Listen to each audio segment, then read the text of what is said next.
TET ఎగ్జామ్లో question tag నుంచి 2 బిట్లు కన్ఫామ్గా వస్తాయి. అది ఆల్రెడీ మనం డిస్కషన్ చేసుకున్నాం. అయితే టెట్ ఎగ్జామ్లో ఇలా గనక క్వశ్చన్ ఇచ్చినట్లయితే ప్లీజ్ హెల్ప్ మీ దాని క్వశ్చన్ ట్యాగ్ రాయమన్నాడు అనుకోండి, ఏం రాస్తారు మీరైతే? షెల్ వీనా, ఓంట్ యూనా, విల్ యూనా, ఆరెంట్ యూనా? రైట్. అంటే ఈ టైప్ మనం నేర్చుకోలే.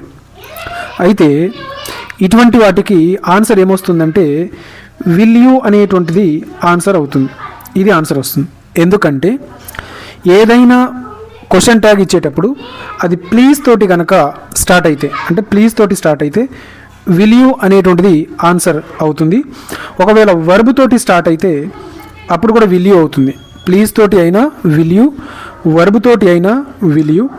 అయితే కొన్ని సెంటెన్సులు ఎలా ఉంటాయంటే ఆహ్వానం అంటే ఇన్విటేషన్ కనుక తెలియచేసే పదాలు కనుక ఉంటే అప్పుడు మనం ఓంట్ యూ అని ఉపయోగించాలి. అవి ఎలానో కూడా నేర్చుకుంటాం. సో ఇది ఒక రకమైనటువంటి క్వశ్చన్ ట్యాగ్, గుర్తుపెట్టుకోండి. ప్లీజ్ తోటి స్టార్ట్ అయితే విల్ యూ అనేటువంటిది ఆన్సర్ అవుతుంది. వర్బ్ తోటి స్టార్ట్ అయితే విల్ యూ అనే ఉంటుంది. ఆహ్వానం అంటే ఇన్విటేషన్ ఉన్నట్లయితే మనం చెప్పే దాంట్లో రండి, కూర్చోండి, ఓకే, టీ తాగుతారా, ఇటువంటి కనుక ఇన్విటేషన్ తోటి కనుక ఉన్నట్లయితే ఓంట్ యూను మనం ఉపయోగిస్తాం.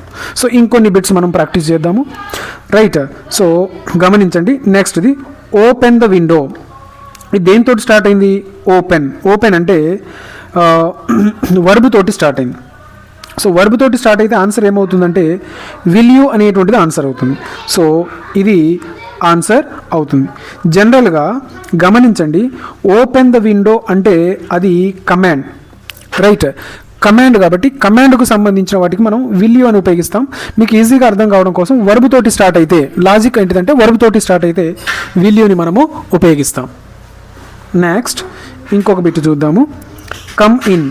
Right. Next one is come in. Come in అనేటువంటిది ఇంతకుముందు మనం చెప్పుకున్నాం కదా, ఇన్విటేషన్ అంటే లోపలికి రా అని మనం ఆహ్వానిస్తున్నాం. సో అటువంటి సందర్భంలో ఏమొస్తుందని చెప్పుకున్నాము? ఓంట్ యూ అనేటువంటిది ఆన్సర్ అవుతుందని చెప్పుకున్నాం. సో ఇక్కడ ఓంట్ యూ అనేటువంటిది ఆన్సర్ అవుతుంది. రైట్. సో ఈ విధంగా జస్ట్ మనం ఈ 3 లాజిక్స్ను కనుక ఫాలో అయితే ఇప్పటిదాకా మనం ఈ లెట్ అనేటువంటి దాంతో కావచ్చు, తర్వాత ఇంకా వేరే వేరే టైప్స్ క్వశ్చన్ ట్యాగ్స్ ఏమి ఉంటాయి అనేటువంటిది ఇప్పటిదాకా నేర్చుకున్నాము. అందులో ఇదొకటి. ఇది 3rd వీడియో దేని మీద? క్వశ్చన్ ట్యాగ్స్ మీద. కాబట్టి ఈ పాయింట్స్ జాగ్రత్తగా గుర్తుపెట్టుకోండి. ఇంకొన్ని బిట్స్ మనం